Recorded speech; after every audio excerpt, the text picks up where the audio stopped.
예, 할렐루야. 예, 주님의 이름으로 사랑하고 축복합니다. 예, 자, 이제 다음 주면은 부정 이제 연휴예요. 벌써 1월달 이제 오늘이 마지막 날이네.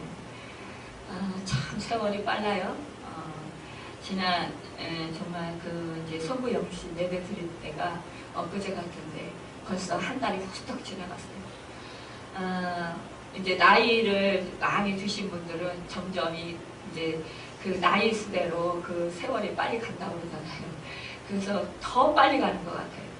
저 어렸을 때는 나도 빨리 세월이 가서 시간이 흘러서 이제 빨리 학교를 졸업하고 나가서 사회 나가서 돈을 벌었으면 좋겠다. 그렇게 생각을 했어요. 그래서 내 마음대로 좀 하고 싶은 것도 좀 하고, 그리고 부모에게 좀 효도도 좀 해드리고, 돈 벌어서 사다 드리고 싶은 것 좀 사다 드리고, 그렇게 했으면 좋겠다 그랬는데 그 세월이 벌써 훌쩍 지나갔잖아요. 그래서 이제 50 중반 이제 후반기를 이제 접어들면 참 그렇게 생각할 때, 제 나이를 생각할 때 깜짝 놀래요. 어떤 때는요. 내가 이렇게 나이를 많이 먹었나. 그런데 우리 부모님들은 어떠시겠어요? 이제 나이를 이제 많이 드시면 나이를 잊고 산다고 그러잖아요. 그래서 참 이제 세월이 어떻게 가는지 그렇게 정말 잠깐 간다고 합니다. 우리가 이렇게 잠깐 정말 안개와 같은 이런 인생, 이런 잠깐 있다가 사라질 이 인생들이요, 정말 이 세상에 살아가면서 참 수많은 고난과 수많은 또 애통함과 수많은 그 또한 애절함이 있어요. 그런 생활 속에서 얼마나 이 인생살이가 힘들면 그 수고와 슬픔뿐이라고 했겠습니까? 또 신속히 지나가니 날아가나이다 라고 이렇게 시인은 고백할 정도로 이렇게 세월이 참으로 빨리 갑니다. 여러분, 그렇기 때문에 하루하루 우리가 살아가면서 정말 우리가 뜻깊은 그런 삶을 살아가고, 또 정말 그 하나님께서 기뻐하시는 그런 삶을 살아갈 때 우리는 정말 보람된 그런 삶을 살아가는 우리 인생이 될 것입니다. 오늘의 말씀의 제목은요, 사람의 생각과 하나님의 생각이라는 제목으로 우리 함께 말씀을 나눠보고자 합니다.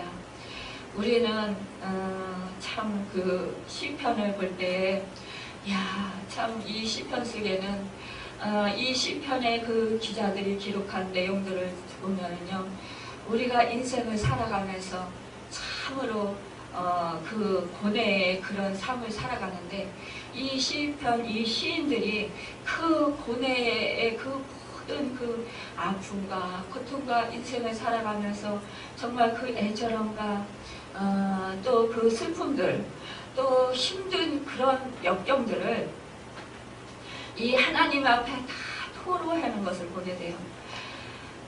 이 시인들이 그 고난에 처했을 때, 그런데 다른 데 가서 도움을 청하지 아니하고 하나님께 나와서 하나님께 도움을 구했다라는 거예요.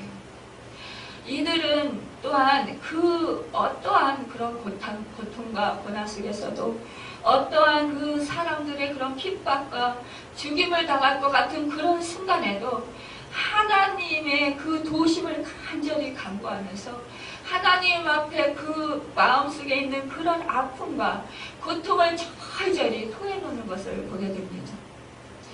저는 제가 이 고통을 당할 때, 고난을 당할 때요, 이 시편을 보면서 어떻게 이렇게 내 마음과 이 시인이 똑같을까? 어쩌면 이렇게 내 아픔을 이 시인이 이렇게 그대로 겪고 있었을까?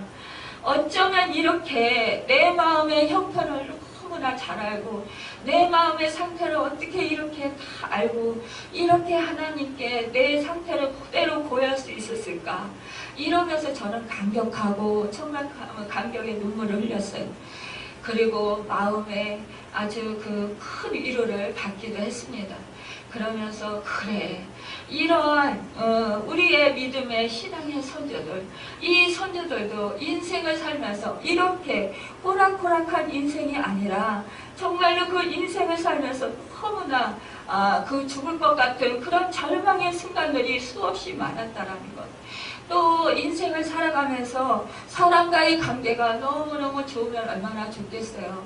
그런데 내가 사랑하는 자들이 오히려 나를 대적하고 나를 죽이려 하는데 정말 그 힘을 모으고 또 내가 사랑했던 자들에게 배신을 당하고 그 고통을 당하는 것, 또한 그 내가 믿었던 것들에게서 내가 그 떨어짐을 받는 그런 아픔을 겪는 그 아픔들을 철저히 고박해 놓은 그 말씀들을 보면서 야, 나하고 똑같구나. 인생은 다 이런 것이로구나. 그러면서 그때에도 그 시인들은 주님을 찾았다라는 그것을 보면서 나도 이렇게 시인처럼 절절하게 주님을 찾아야 되겠다. 나도 이들 시인처럼 하나님을 찾아서 하나님을 만나서 하나님의 구원하심과 하나님의 도우심을 받아야 되겠다. 그런 결단을 하면서도 또한 한편으로는 그래, 이 시인을 만나주신 하나님, 이 시인을 구원해주신 하나님, 이 시인을 치료해주신 하나님, 이 시인의 그런 모든 문제들을 해결해주신 하나님, 그 하나님이 바로 내 하나님이 되지 라고 생각하며 저는 정말 위로를 받고 큰 힘을 얻었었습니다. 여러분, 우리가 고난이 지속되는 경우 굳건한 신앙을 갖지 않는 한 종종 하나님의 도우심을 의심하거나 시험에 넘어지곤 합니다.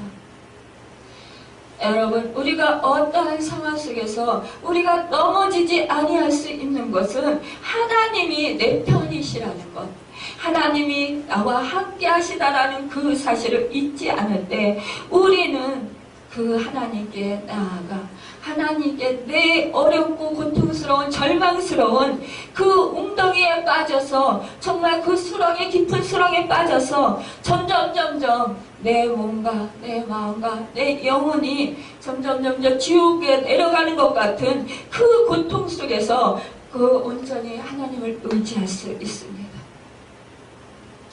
오늘 본문에 나타난 세례 요한의 경우가 바로 그러합니다. 세례 요한은 대중들 앞에서 예수를 가리켜 보라, 세상지를 지고 가는 하나님의 어린 양이로다 라고 소개했습니다. 그럼에도 불구하고 세례 요한은 사해 동쪽 마카리오스 성에 가물여서 갇히게 되자 그는 자신의 제자들을 보내서 예수께서 메시아인지를 물어보라고 하였습니다.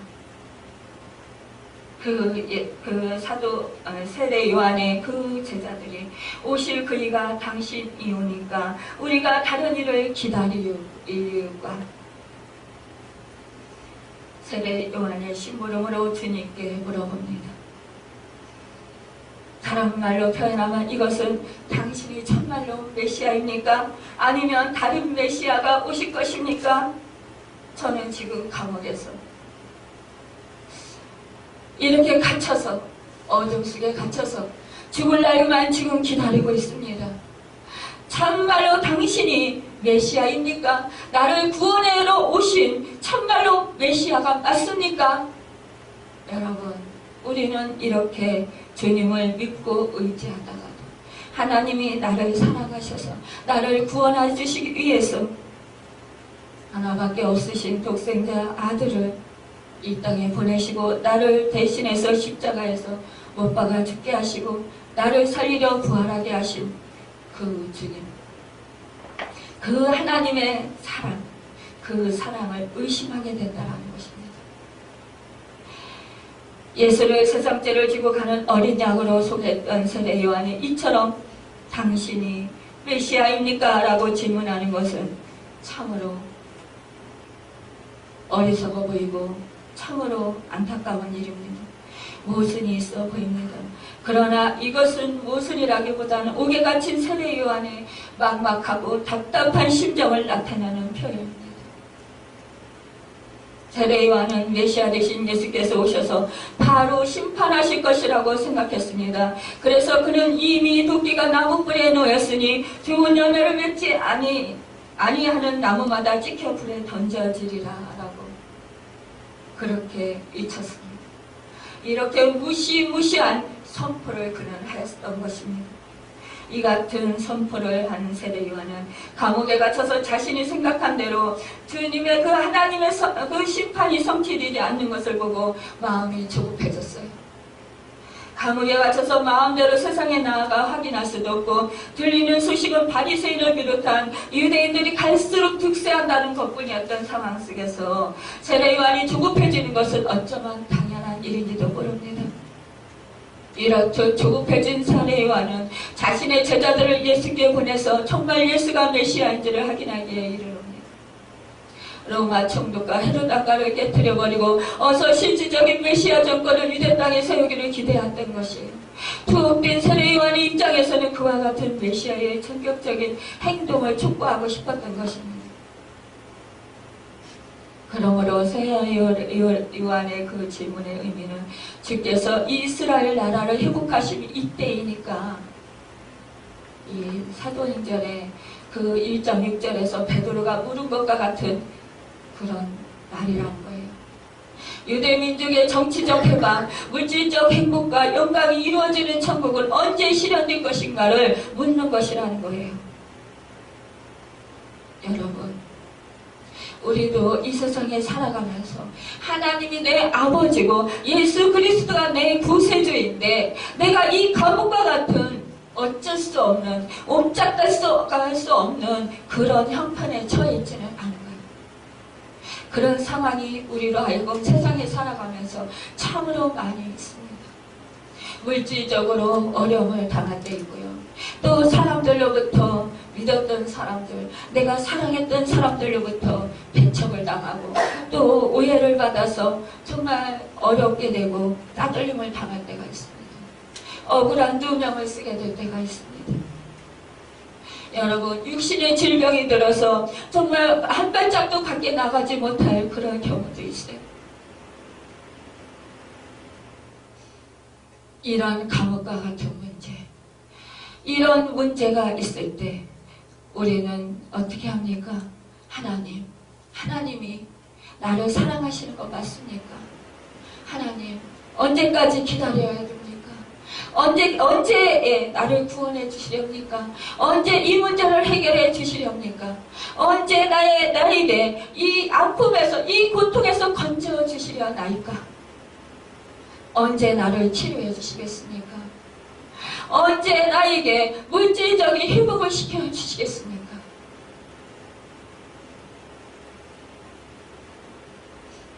여러분, 우리는 이렇게 답답해하고 힘들어서 고통스러워서 하나님 앞에 부르짖지는 않아요. 도대체 하나님 언제까지요? 언제까지 기다려야 됩니까? 제가 물질적으로 또 육신적으로 그 아픔 속에서 고통스러워할 때 하나님께서 저에게 말씀하셨어요. 환상으로 보여주셨어요. 정말 그 하나님께서 넓은 땅과 그 좋은 건물을 주시고 많은 사람들을 보내주시고 또 제가 건강한 모습으로 꿈을 꾸면은 높은 산을 올라갔다 내려오고 늘 그래요. 높은 정말 그 구름이 가려진 그 높은 산을 올라가서요. 그 구름이 덮인 그 높은 산 위에 제 밭이 있더라고요. 그 밭에 고구마를 큰 머리통만한 고구마를 해가지고 보따리에 싸가지고 그렇게 막 내려오고 그랬어요. 꿈속에서는 너무너무 건강해가지고 막 뛰어요, 달려요. 그런데 실질적으로는 몸이 걷지도 제대로 못하겠는 거예요. 숨을 쉬기도 힘든 거예요. 그래서 하나님께서 치료해 주신다고 했으니까 기다리면 되겠지. 그러면서 하나님께 기도하고 기다려요. 그런데 한 달, 두 달, 세 달, 1년, 2년 물론 이제 그 하나님께 기도할 때마다 그때마다 사용할 수 있는 힘을 주시고 그때마다 살아갈 수 있는 그런 용기를 주시고 그때마다 뛰어넘을 수 있는 능력을 주시고, 그때마다 견딜 수 있는 힘을 주셨어요. 또 물질적으로 힘들어서 하나님 물질적으로 힘들어요. 도와주세요. 그러면 또 딱 쓸 거는 또 주셨어요. 그런데 더 이상 안 줘요. 그러니까 힘들어요. 그러면서도 또 한편으로는 감사했어요. 그런데 내가 이 시기까지 2년, 3년까지는 견디면 되겠지라고 생각을 했는데 그 시기가 지났는데도 해결할 될 기미가 별로 보이질 않는 거예요. 야, 너무너무 답답한 거예요. 너무너무 괴로워 죽겠는 거예요. 여기서 빨리 탈피하고 싶고 빨리 벗어나고 싶은데 빨리 해결해서 좀 자유롭게 좀 편안하게 살고 싶은데 그것이 올검매가지고 꼭 저를 꽉 묶고 있는 것 같이 답답하게 저를 조여오는 거예요. 하나님 말씀하셨잖아요. 하나님 언약해 주셨잖아요. 하나님이 약속해 주셨잖아요. 하나님이 대답해 주셨잖아요. 그런데 왜 약속을 안 지켜요? 그러면서 투정도 부리고 때로는 울고 불고 통곡하기도 하고 하나님 저 너무너무 힘들어요. 죽겠어요. 그러면서 울고 불고 그런데요 하나님은 그 문제를 해결하기 이전에 저에게 말씀을 주십니다. 사랑하는 딸아 내가 너를 사랑한단다.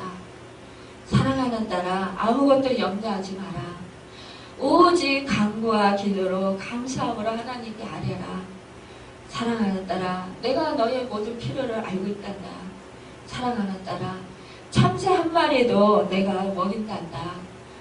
사랑하는 딸아 들풀도 내가 입힌단다. 그런데 내가 하물며 내가 너를 살리려 사랑하는 내 아들을 아끼지 아니하고 너를 대신해서 죽게 해야 했는데 너의 대속제물로 사용했는데 내어 주었는데 내가 너에게 무엇을 아끼겠느냐. 사랑하는 딸아 내가 너를 사랑한단다. 이렇게 말씀해 주십니다. 그러면 또 그렇지요 그러면서 또 웁니다. 감사하지요 감사하지요. 하나님이 제가 뭔데 그렇게 사랑하십니까? 사랑하는 딸아 내가 너의 모든 필요를 알고 있단다. 사랑하는 딸아 내가 너를 너보다도 더 사랑한단다. 이렇게 말씀하시는 거예요. 내가 너를 낳았단다. 내가 그 젖먹이 그 엄마보다도 그 자식을 사랑하는 것보다도 내가 너를 더 사랑한단다. 내 딸아. 그 젖먹이 엄마는 경우에 따라서 정말 어쩔 수 없이 자식을 버릴 수 있겠지만 나는 너를 영원히 버리지 않는단다. 내 딸아. 이렇게 말씀해 주시는 거예요. 그러면 또 통곡하고 울어요. 하나님 감사합니다. 하나님 고맙습니다. 하나님이 제 편이 되시고 제 아버지가 되시니까 감사합니다. 그러면서 또 감사해서 울어요. 내 딸아 내가 너에게 부족한 것이 없게 채워줄 거다. 내가 너를 부욕해 한단다. 이렇게 말씀하시고 그런데 하나님 현실은 저는 부족해요. 하나님 저는 너무 지금 힘들어요. 하나님 저는 앞이 안 보이는 것 같아요. 여러분 그런데요 우리 주님은 뭐라고 하십니까? 아니야 내 딸아 너는 부족하지 않단다.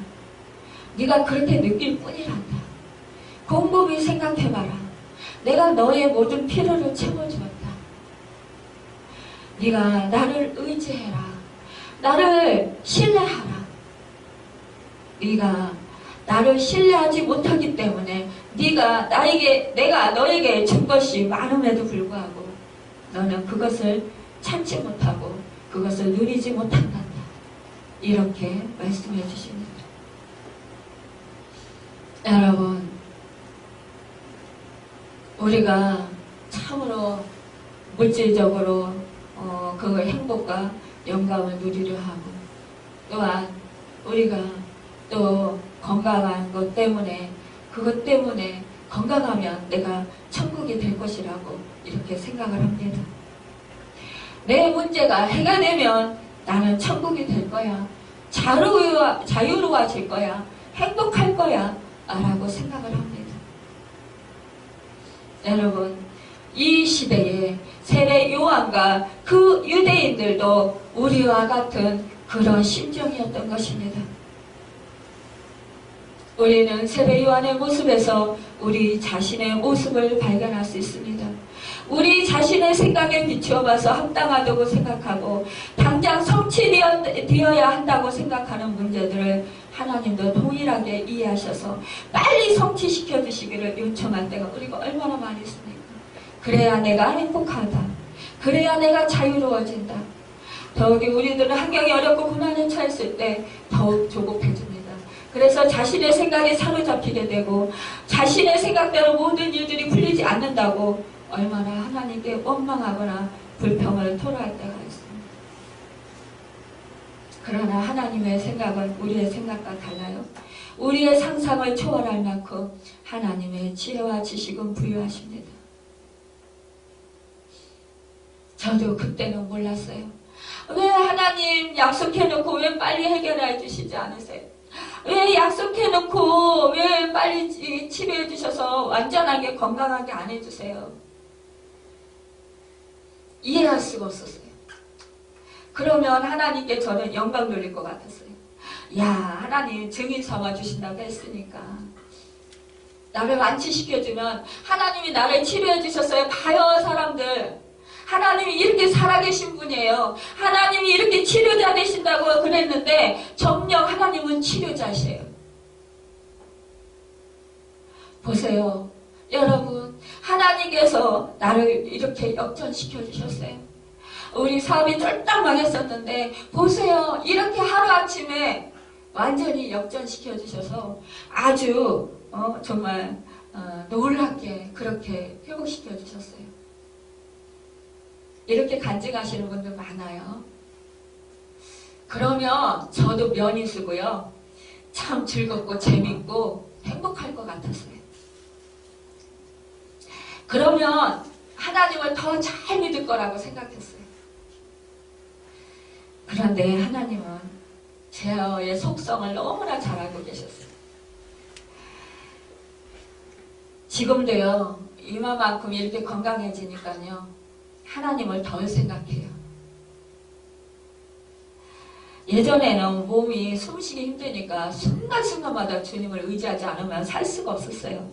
그러니까 늘 순간순간마다 주님을 의지해요. 주님 힘주세요. 주님 숨쉬게 해주세요. 주님 이것만 할 수 있게 도와주세요. 주님 생각이 안 나니까 생각나게 해주세요. 주님 저에게 지혜를 주세요. 주님 말을 잘할 수 있게 도와주세요.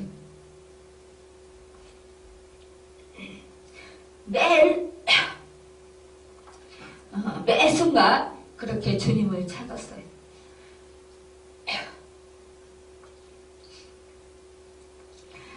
그래요. 아픈 자식은, 아픈 사람은 계속해서 의사를 찾습니다.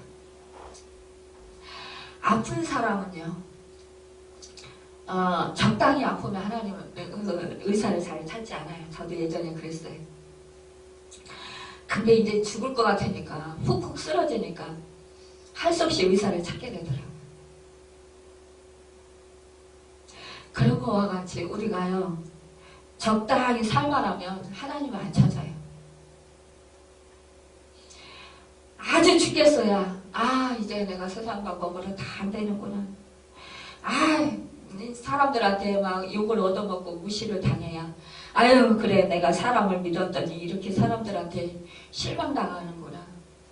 사람한테 무슨 소망이 있다고. 그러면서 하나님을 찾는 거예요. 내가 건강하지 못하고 내가 물질적으로 어려우니까 돈을 빌려보려고 하니까 사람들이 무시하는 거예요. 그리고 짜증내는 거예요. 그리고 나만 보면 피해요. 돈 빌려달라고 할까봐. 부모도 형제도요. 제가 망하게 되니까 돌아서더라고요. 얼굴이 굳어져요. 저만 보면. 제가 혹시라도 아쉬운 소리 할까봐. 이 세상은 그렇게 슬픈 세상이에요. 그런데 하나님은 그것을 또 하나님을 찾게 만드는데 쓰셔요. 그래서 그 심리를 잘 아시는 우리 하나님께서 우리에게 그 고난을 허락하시는 거죠. 고난이 극심할 때, 하나님을 찾을 때, 그러면 하나님은 만나주신다라는 거예요. 여러분,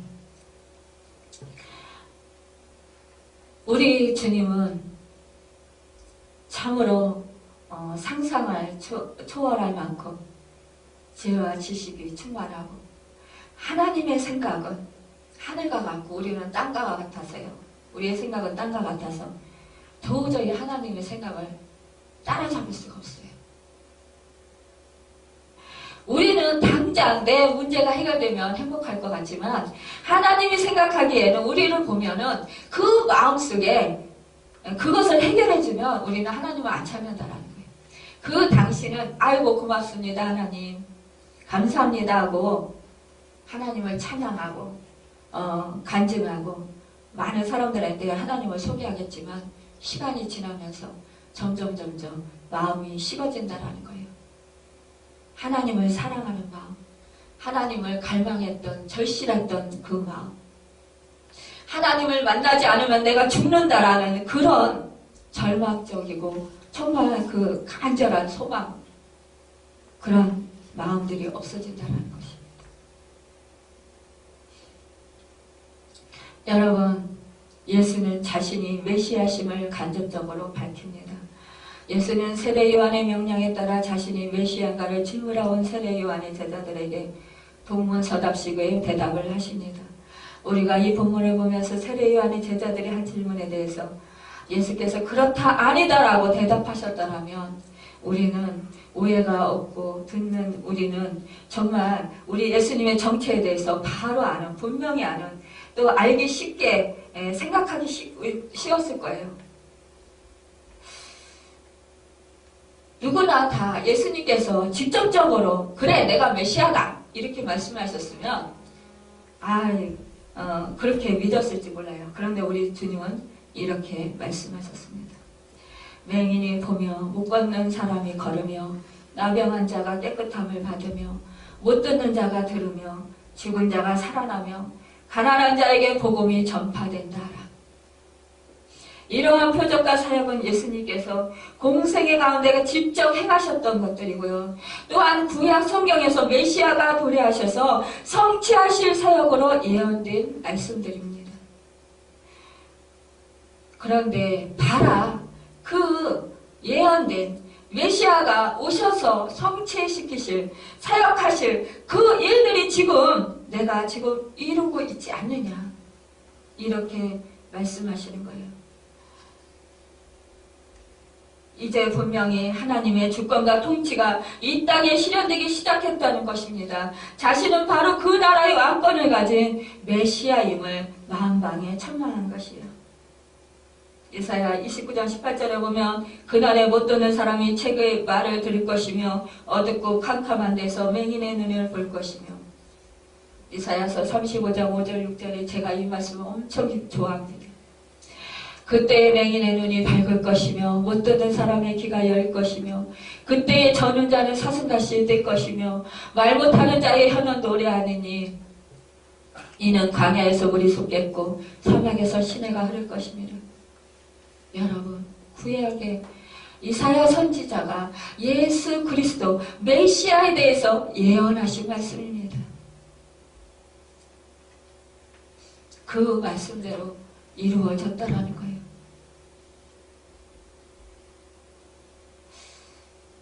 이렇게 우리 주님은 구약 성경에 언급된 메시아 사역을 인용하여 자신이 메시아이신 것을 간접적으로 증거한 거예요. 이러한 대답은 당시 세례 요한의 제자들과 대중들이 간절히 원했던 정치적인 메시아, 물리적인 힘을 가지고 유대민족을 식민지 생활에서 벗어나게 할 뿐만 아니라 복지국가를 형성하신 메시아로 오해한 것이 잘못된 것인 것을 지적하는 것이었어요. 예수는 이러한 우의적인 대답을 통해서 세례 요한의 조급함을 책망하셨을 뿐만 아니라 자신의 정체에 대해서 보다 분명하게 드러내셨습니다. 여러분, 예수님께서 세례 요한에게 질문에 동문서답식의 대답을 하신 후에 모든 대화 과정을 지켜본 사람들 앞에서 또한 새로운 경고를 하십니다. 누구든지 나로 말미암아 실족하지 아니하는 자는 복이 있도다 하시니라.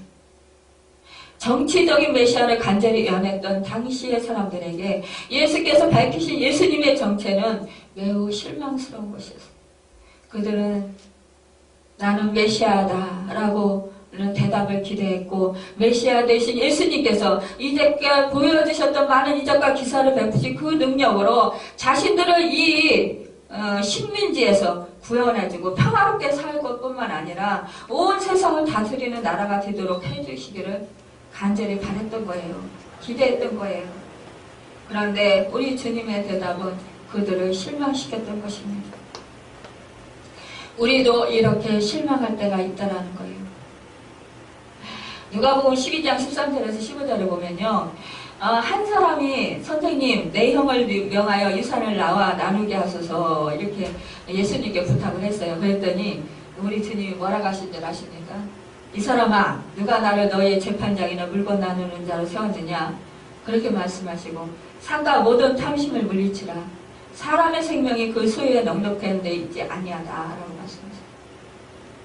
우리 주님을 믿으면 어떻게 합니까? 대부분 사람들이요, 야, 물질의 문제가 해결될 거예요. 야, 건강이 치유되고 회복될 거예요. 야, 내 문제가 해결될 거예요. 그걸 놓고 주십시오, 주십시오, 주십시오. 그 기대에 벗어나면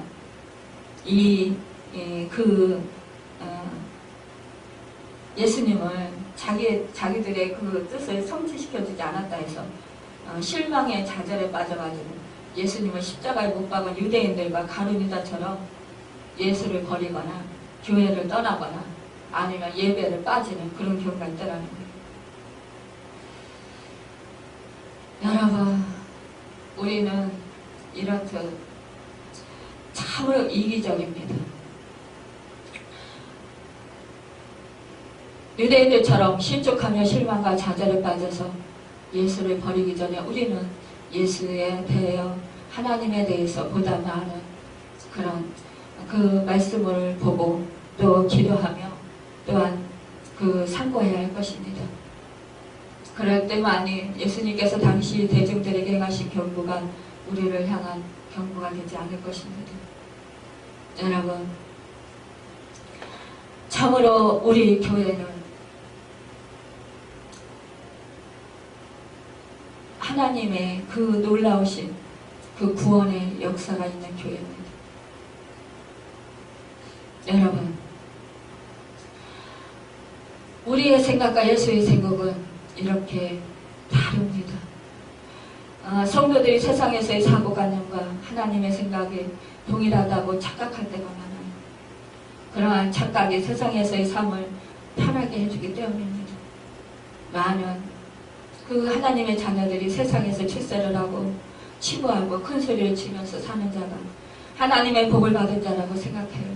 그러나 물질적인 그런 복과 세상의 명예와 권세를 소유하는 것이 곧 하나님의 복을 받은 것이 아니라는 것이에요. 물론 그런 복도 하나님께서 다 주십니다. 그러나 그 무엇보다도 내 생명을 얻어야 된다는 거예요. 예수 그리스도와 친밀한 교제의 삶을 살아야 된다는 것입니다. 바울은 그래서 로마서 10장 2절에 너희는 이 세대를 본받지 말고 오직 마음을 새롭게 함으로 변화를 받아 하나님의 선하시고 기뻐하시고 온전한 뜻이 무엇인지 분별하도록 하라고 했습니다. 예수님은요, 권세 있는 자, 부자, 교육을 많이 받은 자, 신분이 높은 자들에게서 높임을 받은 분이 아니에요. 예수님은요, 헐벗고 굶주리고 병들고 소외되고 가난하고 버림받은 사람들 가운데 역사하시는 하나님이었습니다. 어떤 사람들이 그래요. 우리 교회를 보면서 참 왜 이렇게 그 교회는 힘든 사람들이 많이 와. 그렇게 말하는 분도 있어요. 그런데요, 저는 우리 주님을 만나면 하늘나라가 임해야 된다고 생각해요. 이 땅에서도 하늘나라. 여러분, 우리 메시아는 구원주잖아요. 또 치료자이십니다.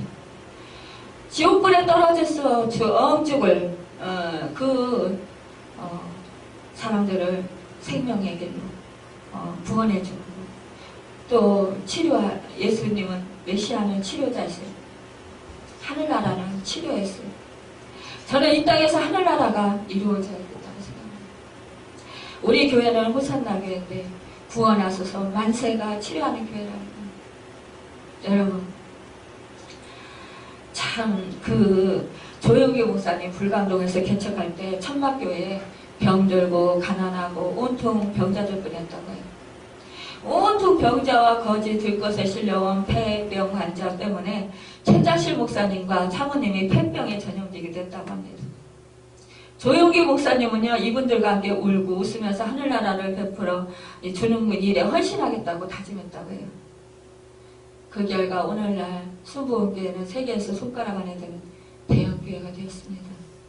여러분, 우리 교회가 바로 이런 교회가 되길 소망합니다. 여러분, 예수님은 천국은 침노하는 자가 빼앗는다고 말씀하셨어요. 무엇으로 천국을 침노합니까? 믿음으로 침노하고 예배와 기도로 침노하고 헌신과 충성으로 침노해서 빼앗아야 해요. 그래서 천국의 용서와 의를 소유해야 합니다. 사랑과 건강과 치료를 소유해야 해요. 축복을 소유해야 해요. 영생 천국을 소유해야 한다는 것입니다. 여러분 16절 17절에 보면 이 세대를 무엇으로 비유할까? 비유하건대 아이들이 장터에 앉아 제 동물을 불러 이르되 우리가 너희를 향하여 피리를 불어도 너희가 춤추지 않고 우리가 슬피 울어도 너희가 가슴을 치지 아니한다 한가 같도다 했어요. 자신의 입장에 대해 확실한 답변을 하는 그리스도는요, 이제 백성들에 대해서 확실한 입장을 요구하시는 거예요. 첫째는 너희가 무가심하다라는 그런 질책을 말씀을 하시는 거예요. 세례 요한의 회개를 들었을 때 사람들은 그 예수님의 은혜의 사역에도 무응답하는 그 무리들에 대한 질타였었는데도 이렇게 뜨겁지도 않고 차갑지도 않은 그 마음을 지닌 자들이 있다는 거예요. 오히려 빈정되는 자들이 있다는 것입니다. 세례 요한의 그 청빈과 직선적인 회개의 촉구를 들었을 때, 세례 요한은 귀신이 들렸다라고 해요. 또 메뚜기가 석청을 먹던 그 세례 요한은 그렇게 귀신 들렸다고 그렇게 하면서 일관했어요. 그런데 먹기를 우리 주님은 좋아했어요. 포도주를 마시고 또 혼인식에도 참석하시고 즐겼어요. 그러자 사람들이 뭐라고 했어요? 왜 먹기를 탐하는 자라고 했어요. 그런데 우리 기독교는 금욕주의자가 아니에요. 우리 주님은 자유롭게 먹고 마시고 그렇게 지내라는 거예요. 여러분, 우리는 늘 주님 안에서 주님의 뜻이 무엇인가를 분별해야 돼요. 여러분, 우리가 복음을 전하는 데 있어서 많은 사람들이 주께로 돌아오지 못하고 빈정되고 비웃는 것을 보게 됩니다. 그런 사람을 보면서 참으로 안타까워합니다. 여러분, 우리는 정말 겸손하고 온유해서 하나님의 생각이 어떠한가를 우리가 깨닫고 우리가 더욱더 소중히 우리 영혼을 소중히 여기시는 그 주님의 그 인도하심을 잘 받음으로 말미암아 정말로 온전하신 그 하나님 앞에 기쁨을 드리고 또 온전하신 천국을 소영하는 여러분과 제가 되기를 예수님의 이름으로 축원합니다. 기도하겠습니다.